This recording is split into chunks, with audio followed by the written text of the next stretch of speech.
যে রাসূলুল্লাহ সাল্লাল্লাহু আলাইহি ওয়াসাল্লাম তিনি 1400 বছর আগেই হাদিসের মধ্যে এই বিষয়টি বলে গিয়েছিলেন যে মুসলিমদের উপরে কিভাবে নির্যাতন করা হবে এবং নির্যাতনের কারণ কি হবে। তো আমরা আবার সেই 1400 বছর আগে ফিরে যাই যে রাসূলুল্লাহ সাল্লাল্লাহু আলাইহি ওয়াসাল্লাম তিনি দিনের পূর্ণাঙ্গ জ্ঞান শিক্ষা দিয়েছেন, এমন কোনো বিষয় নাই যা দিনের মধ্যে নাই। এই বিষয়েও তিনি কি করেছেন, আমাদেরকে নির্দেশনা দিয়ে গেছেন, কিন্তু আমরা কি হয়নি, সতর্ক হয়নি।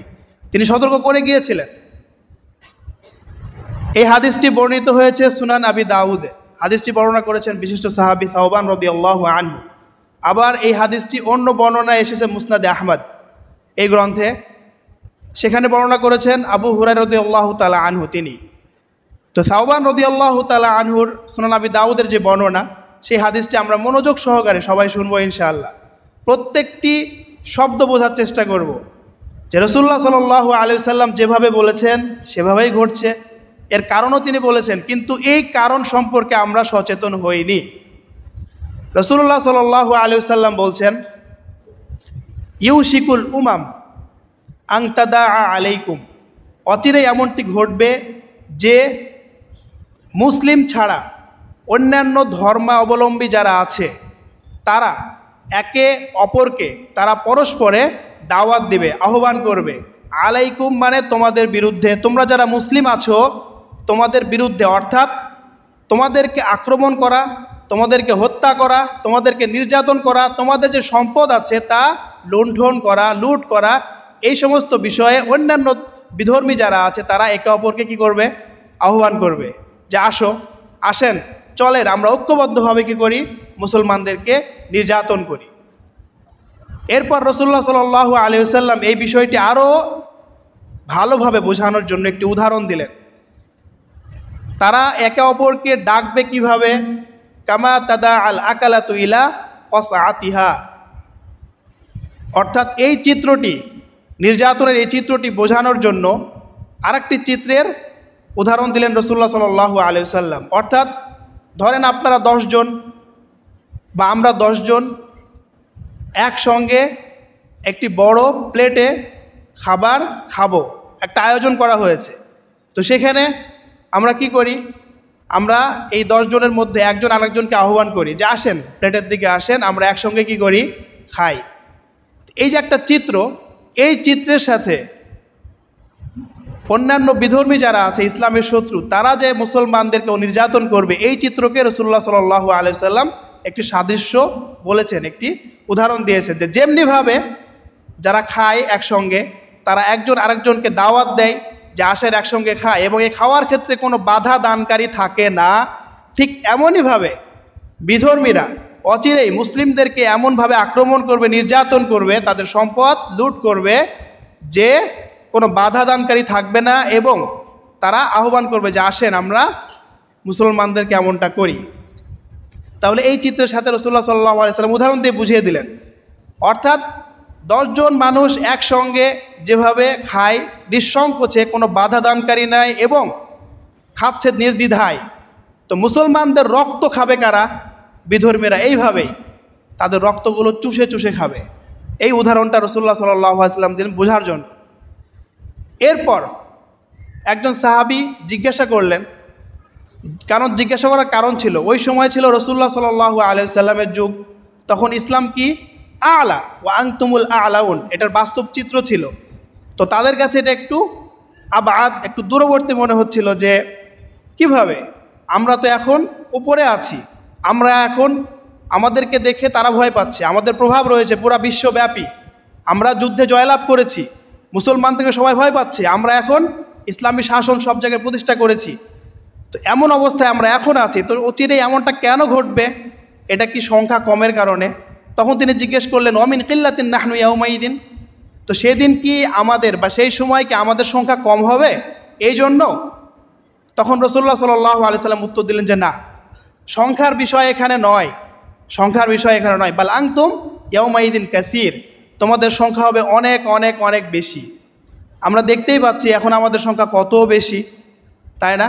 পুরো বিশ্বে সবচেয়ে বেশি সংখ্যা কাদের? নাসারা বা খ্রিস্টান, এরপরেই কাদের অবস্থান? মুসলমানদের। তাহলে এত সংখ্যক মুসলিম থাকা সত্ত্বেও নির্যাতন হচ্ছে, এটাই রাসূলুল্লাহ সাল্লাল্লাহু আলাইহি ওয়াসাল্লাম তখনই বলে দিয়েছিলেন যে তোমরা সংখ্যায় অনেক অনেক বেশি হবে, কিন্তু ওয়ালাকিন্নাকুম গুসাউন কাগুসাইস সাইল, কিন্তু তোমাদের অবস্থা হবে কেমন? সাইল মানে হলো কি আল মাউল জারি, প্রবাহিত পানি, আর গুসাউন মানে হলো কি আবর্জনা বা খড়কুটো আমরা বলি। তো আমরা দেখি যখন একটি পানি প্রভাবিত হয়, পানির উপরে কি ভাসে? খড়কুটো ভাসে। তো দেখতে অনেক মনে হয়, কিন্তু এটা এতই দুর্বল যে পানির সাধারণ স্রোত কি করতে পারে না, সামলাতে পারে না, স্রোতে ভেসে যায়।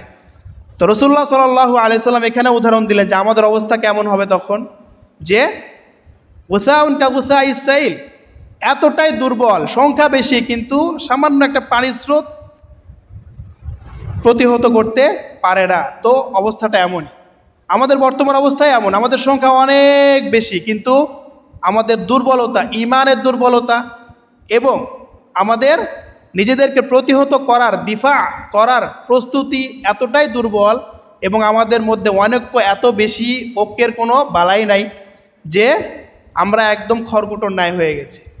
তো এরকম অবস্থা দেখলে বিধর্মীরা তারা তো অবশ্যই সুযোগ নেবেই। সেই সুযোগ নিয়েই তারা কি করছে, যেমনিভাবে একসঙ্গে সবাই বসে খায় তেমনিভাবে আমাদের মুসলমানদের রক্ত চুষে খাচ্ছে।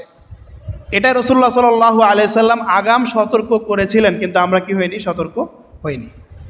এরপর রাসূলুল্লাহ সাল্লাল্লাহু আলাইহি সাল্লাম আরও বললেন কারণ কি। কারণ বলতে গিয়ে প্রথমে তিনি বলছেন যে লা ইয়ানজিআন্নাল্লাহু মিন সুদুরি আদুবিকুম আল মাহাবাতা মিনকুম, অর্থাৎ এখন যখন রাসূলুল্লাহ সাল্লাল্লাহু আলাইহি সাল্লাম সাহাবীদেরকে এই হাদিসটি শোনাচ্ছিলেন তখন অবস্থাটা কেমন ছিল?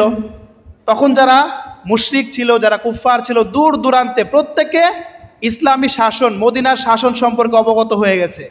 তাদের প্রত্যেকের অন্তরে মুসলমানদের যে প্রভাব, যে ভয় অন্তরের মধ্যে একদম বিদ্ধ হয়ে গেছিল, যে না, মুসলমানরা এখন উপরে আছে, তারা অনেক প্রভাবশালী, অনেক কর্তৃত্ব তাদের আছে। তো এই জন্য রাসূলুল্লাহ সাল্লাল্লাহু আলাইহি সাল্লাম তিনি এই কারণটাও বলে দিলেন যে এখন তো তোমরা এমন আছো, কিন্তু তখন অবস্থা কেমন হবে?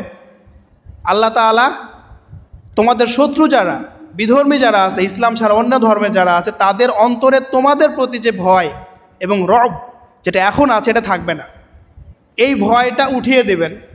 তো স্বাভাবিকভাবেই যখন কেউ আরেকজনকে ভয় না করে তখনই তার উপর কী করে, আক্রমণ করে। যেহেতু ভয় নাই, কেউ আক্রমণ থেকে বিরত তখনই থাকে যখন সে প্রতিপক্ষ কী করে না, ভয় পায় না। ভয় পায় তখন বিরত থাকে, কিন্তু ভয় না পাইলে কী করে, আক্রমণ করে। তো এটা একটা কারণ যে আল্লাহ তাআলা কী করবেন, এটা আমাদেরই কৃতকর্মের কারণেই এমনটা হবে যে আল্লাহ তাআলা প্রতিপক্ষ যারা আছে, বিধর্মী যারা আছে, তাদের অন্তরে মুসলমানদের প্রতি যেই ভয়টা ছিল এটা থাকবে না। তারা মুসলমানকে কিছুই মনে করবে না, তুচ্ছ মনে করবে যে না, এদের না আছে একতা, না আছে শক্তি, না আছে প্রতিরোধ ক্ষমতা, সুতরাং কী করো, নির্যাতন করো ঐক্যবদ্ধভাবে। এটা একটি কারণ বলেছেন। এরপরে রাসূলুল্লাহ সাল্লাল্লাহু আলাইহি সাল্লাম আরেকটি কারণ বলেছেন, ওয়ালা ইয়াকযিফান্নাল্লাহু ফি কুলুবিকুম আল ওয়াহন।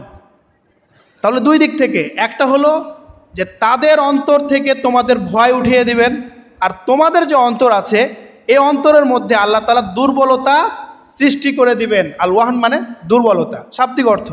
কিন্তু এই হাদিসে ওয়াহন দ্বারা উদ্দেশ্য কি? পরে সাহাবী জিজ্ঞেস করলেন, ওমাল ওয়াহনু ইয়া রাসূলুল্লাহ, ওয়াহনটা কি? রাসূলুল্লাহ সাল্লাল্লাহু আলাইহি সাল্লাম তখন বললেন যে ওয়াহন মানে দুর্বলতা, বাকি এই দুর্বলতার কারণটা কি, মুসাব্বিব বা মুজিব কি? তখন তিনি বলে দিলেন যে ওয়াহানের কারণটা হচ্ছে এই, বা এটাই ওয়াহান। মুসাব্বাবকেই মুসাব্বিব বলে দেওয়া হচ্ছে যে এটাই ওয়াহান, সেটা হলো হুব্বুদ দুনিয়া ও কারাহিয়াতুল মাউত। দুইটি শব্দ বলেছেন রাসূলুল্লাহ সাল্লাল্লাহু আলাইহি সাল্লাম। তাহলে এই যে সম্মিলিত নির্যাতনের শিকার হওয়া, এর কারণ রাসূলুল্লাহ সাল্লাল্লাহু আলাইহি সাল্লাম বলে দিলেন। প্রথমত তাদের অন্তরে মুসলমানদের প্রতি কোনো ভয় থাকবে না, আবার মুসলমানদের অন্তরে দুইটা জিনিস চলে আসবে, একটি হলো দুনিয়া প্রীতি, দুনিয়ার প্রতি মহাব্বত, আর একটি হলো মৃত্যুর ভয় বা মৃত্যুকে অপছন্দ করা।